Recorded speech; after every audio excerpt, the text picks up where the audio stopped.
So how many pulls does it take for you to start your lawnmower? A couple of pulls, or does it take more than that, say several? Or are you lucky enough to have one that only takes a single pull to start it? Well, what you're looking at is not one of those lucky ones. This one is really tough to start, and today we're going to try and fix it. Now, I don't need it to take a single pull to start, but I could do without all the extra pulling, not to mention all the frustration as well.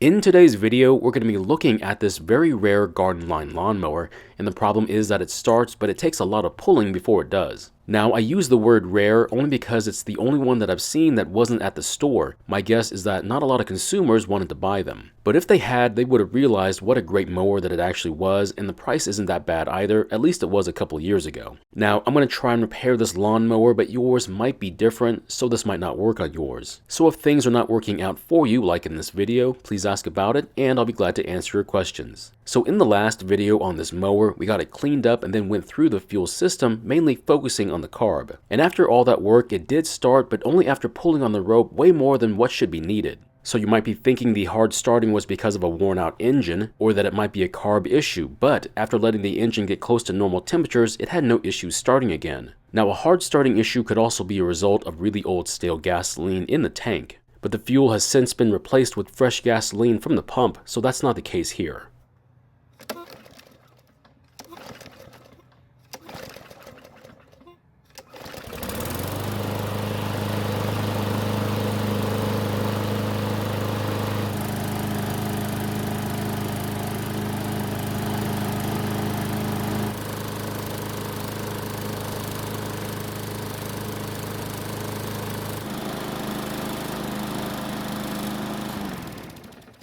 So it's been running for at least 5 minutes, which is plenty of time for the engine to get hot. Next, we'll try and start it and see how it starts when the engine isn't cold.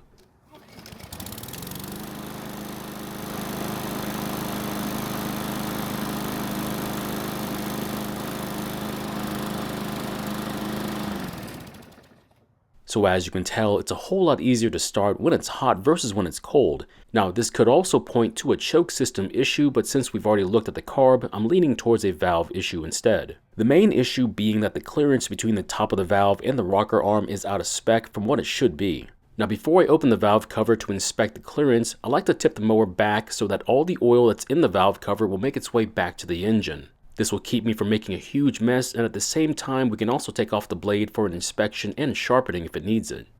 Now, I will let you know that this part of the job is a lot more important than most will tell you about. So it's very easy to forget that under the mowing deck is this giant spinning blade, and anything that you run over will not only damage the blade but could also affect how the engine runs. So I'm using the word affect because it doesn't necessarily need to break the engine the moment you run over something, but after some time it could hurt it. We'll talk more about this topic in a later video when you see the other terrible effect it can have on an engine. So as you can see, this blade has very unique openings in it, and the reason why is because it keeps you from installing the blade upside down. Now, this is a very nice feature to have, however, the problem is that you won't be able to install a universal blade on this special adapter. Now, if this is a huge problem for you, you can always replace the blade adapter as well. That way you'll be able to accept a universal blade.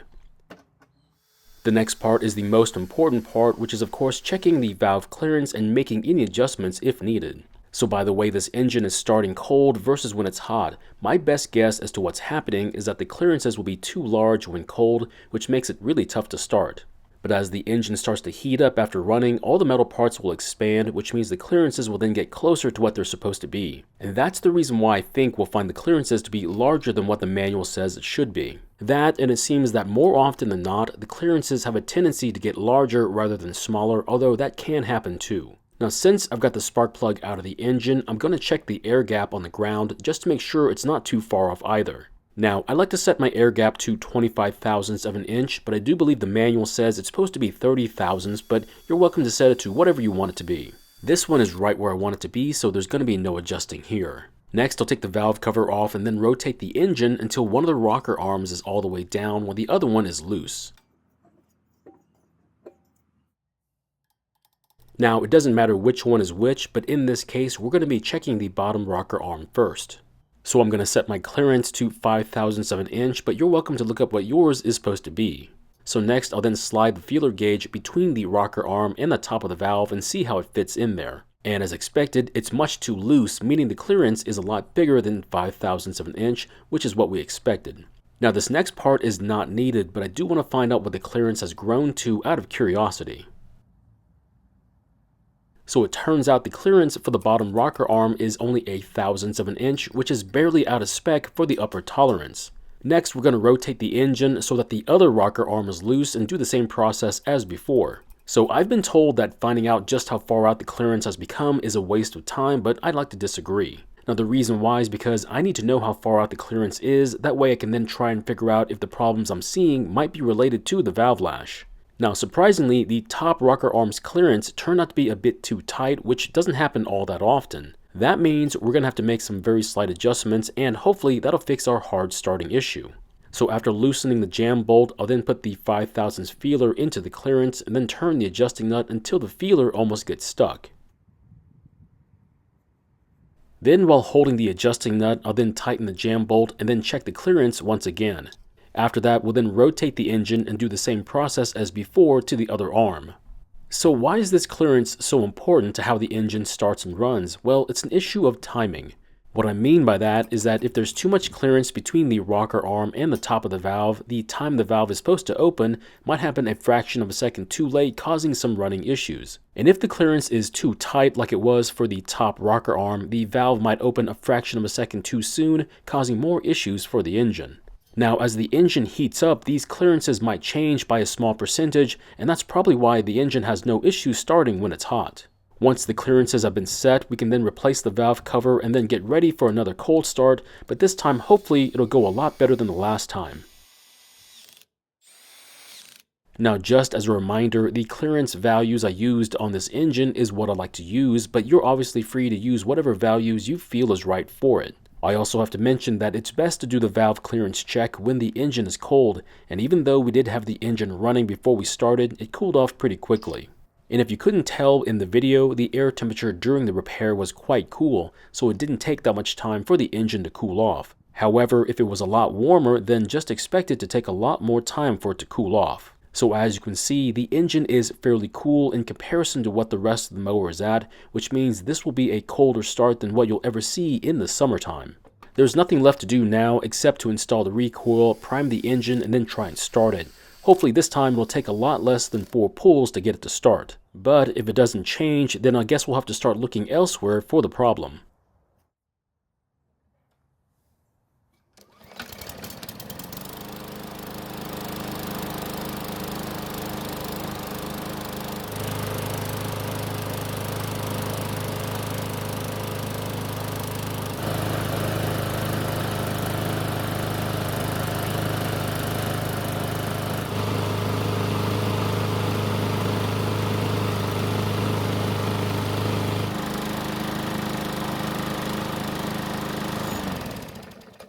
So as you just saw, this time it only took a very weak single pull to start it, which is a huge improvement from before.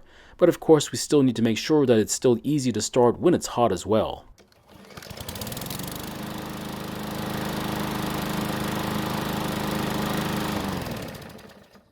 So I'm not sure how I could get any better than that other than having someone else mow your yard for you. Now while this engine is still hot, I'm going to take this opportunity to drain out all that old oil in preparation for long-term storage. So if you couldn't tell, this repair was done several months ago, and at the time lawnmowers were not selling, so into storage it goes. Now because of certain conditions, I do not like to store my equipment with any fluids in the engine, including the oil. But if you're willing to risk it, you can most certainly store your stuff filled to the brim with gasoline and oil. I just have to remember to check the oil before I start it the next time, which if you already saw the video, I've since sold this mower and made some good money on it. Now I do have to say, this mower has made a drastic transformation from when we first found it. It went from a very sad looking dirty mower that didn't run to a much newer looking mower, and now it starts and runs like it's supposed to. Now I can't say how much time is on this engine, but just so long as it starts and runs, I'm okay with it. Now there's still quite a lot of gasoline in the fuel tank, but I'll take care of that a little bit later once I'm done here. But if you are curious, I'm using 100% gasoline, which means there's no ethanol in it, and it's also been stabilized. That means when I drain the fuel tank and put that fuel away in storage, this gasoline will still be quite usable in half a year from now. Now, if possible, try not to use ethanol fuel in your equipment, and if that's not possible, try using a good additive to help out. Otherwise, you could run into some carb or fuel system issues later on. Now, as for this mower, I know it's going to be a great mower just so long as the future owner is careful with how they use it and what kind of fuel they put into it. But if they do break it, I guess I'll still be here to fix it, but hopefully that won't happen too soon. So my question is, how many pulls is too many pulls to get your lawnmower started? So is 4 pulls too many in your opinion, or should it be a lot less than that? Now, if this was my personal mower, I guess 4 would be okay, but for something that I'm selling, 4 is way too many. Thank you for watching. I really do appreciate your time here. Please feel free to ask me any questions about this project or about your own projects, and I hope to see you in the next video.